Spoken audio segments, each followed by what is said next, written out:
A good ball played in for Tony Morley. Oh, he missed it! It is! Peterwell! Villa in the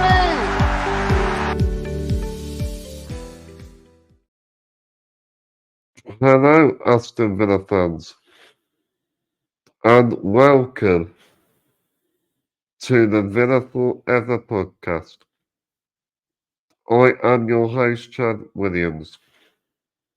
Please subscribe and give this video the thumbs up. This is the Avfc weekly recap, your weekly dose of Aston Villa news and headlines. Aston Villa hold on to a goalless draw against United after Champions League hangover. After a memorable victory in midweek against Bayern Munich, I was at the game. It was a very special night, that was. And it was an incredible performance. But Aston Villa couldn't replicate the performance yesterday, and it would have been nice to back that performance up with a victory against United. But it didn't happen. It just wasn't meant to be. It was just one of those days when we couldn't find the back of the net. It was a typical frustrating 0-0 draw, and it was frustrating. We just couldn't take our opportunities. And I think 0-0 was a fair scoreline, especially for the whole game. And it was always good. Sometimes you get to get games like that. And I'm not using it as an excuse, but the players were very tired and they looked rusty. You can definitely tell Champions League football affected them. And we were lagging at times in the game yesterday. But let's remember, Wednesday night we worked very hard against a big European elite team, Bayern Munich, which is very difficult. So it was bound to have an effect on the team, especially their energy levels. And to be honest, I expected this sort of performance. But it just would have been nice to finish off the week beating Manchester United. Never mind, it didn't happen. And with Man United, they always get lucky against us. It's just typical United. And I think I saw a stat. I think it was yesterday. Aston Villa have only beaten Man United once at home in the last 26 meetings. I mean, I hate playing United. And it's not really a fixture Aston Villa look forward to. It's been like a bogey team, really. But you do get teams like that in the Premier League. Well, I'll tell you about the match. I'll describe it as a very scruffy game. Both teams couldn't really string together enough decent passes and passing sequences. Gave the ball away a few times. And I think creativity was lacking. We didn't do much in the final third. Aston Villa wasn't really creative enough. Also, in this game, there was quite a few fouls The referee, I thought, was in a funny mood. The referee had a terrible game.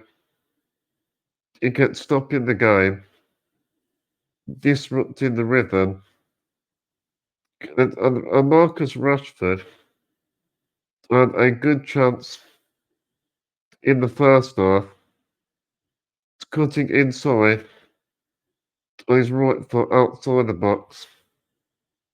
Martinez was called into action, and it was very good reflexes for the world number one goalkeeper. He got there at the right time. Martinez played really well, and it wasn't for his saves. It might have been a different story yesterday.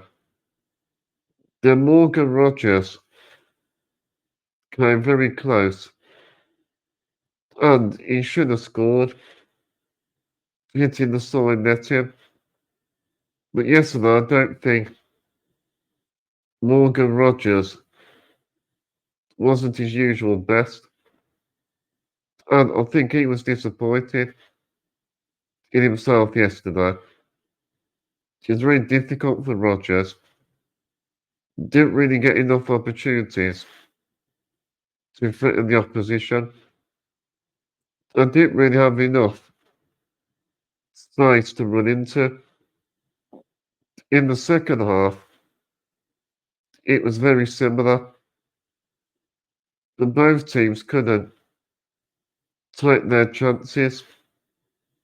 The longer the game went on, I predicted the draw. Marcus Rashford had another good chance, which he put over Martinez's crossbar. And I thought Rashford was one of their biggest threats. After that, Yuri Tielemans had a fantastic long-range shot outside the area. And from where I was sitting in the Trinity Road stand, I had a great view of it. And credit Austin McFay, which has done a few occasions, Brit set piece routine.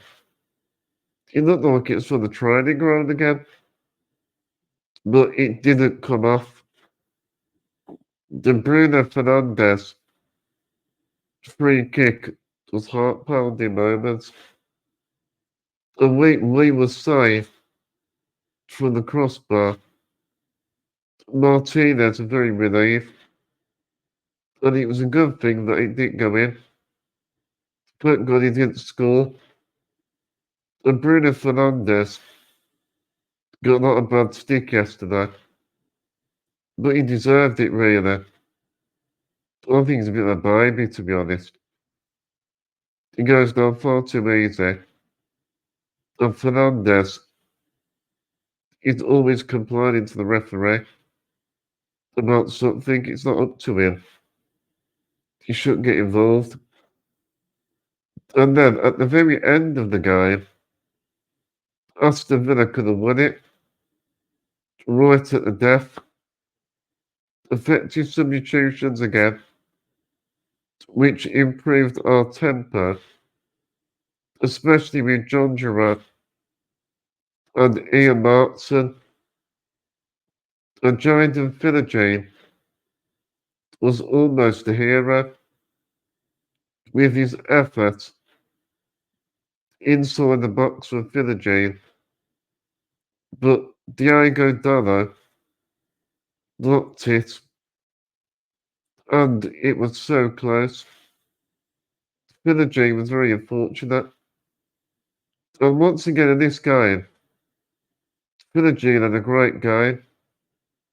He played well in the Bayern Munich game. He just needs to get a goal to give him more confidence.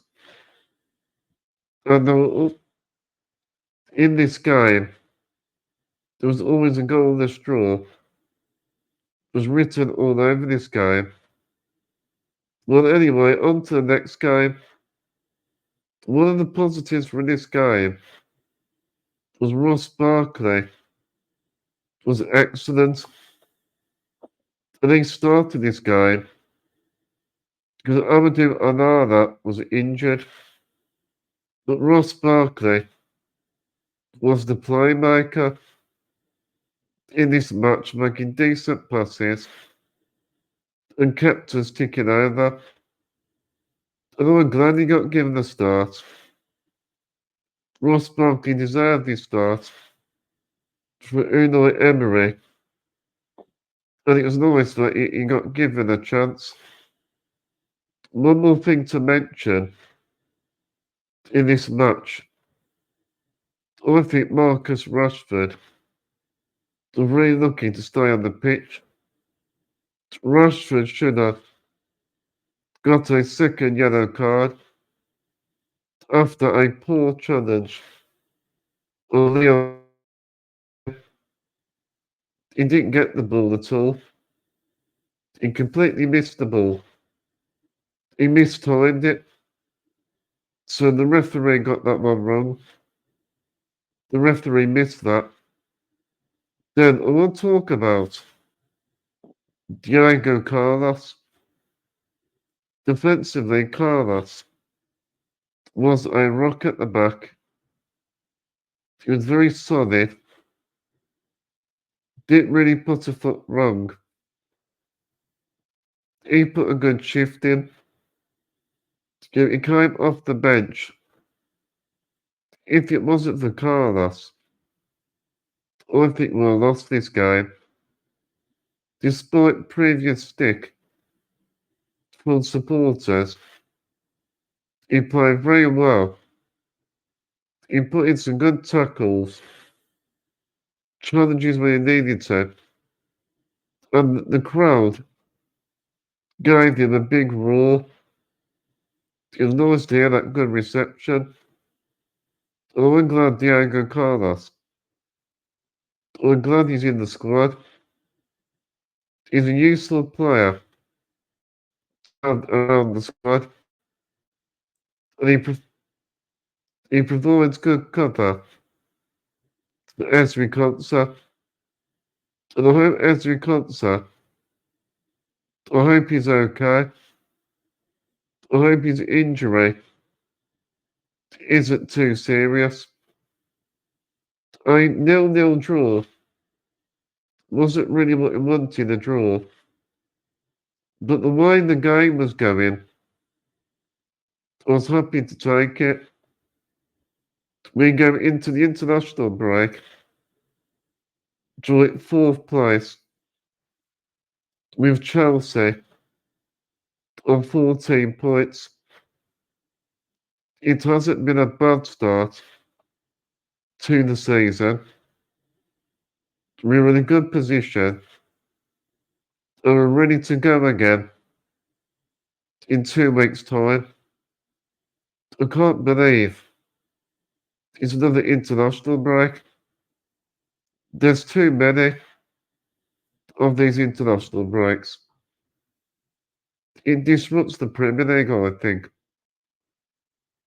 And going back to the games as well, we just need to turn some of these draws into wins. If we do that, we'll be right up there. I'm coming towards the end of the podcast. And just to let you know, everyone, I am recording a special football phone-in episode, which will be out at the end of the week. I'm getting different supporters on my podcast to join the conversation, and they will have their say. Each supporter will get 10 minutes, and I'll be asking 6 different questions with trending questions. So looking forward to that episode. It's going to be something different that I've never done before. I hope you enjoy it. Well, that is all that is left for this week's Weekly Breaker. Remember to subscribe if you haven't. Give this video a like as well. Make sure you give it a like on the way out. Make sure to give it a share and leave us a good review on audio platforms. Give us 5 stars on Apple Podcast, Spotify, or Amazon Music. Let me know your thoughts in the comment section about this podcast. Thank you everyone for watching, and up the villa.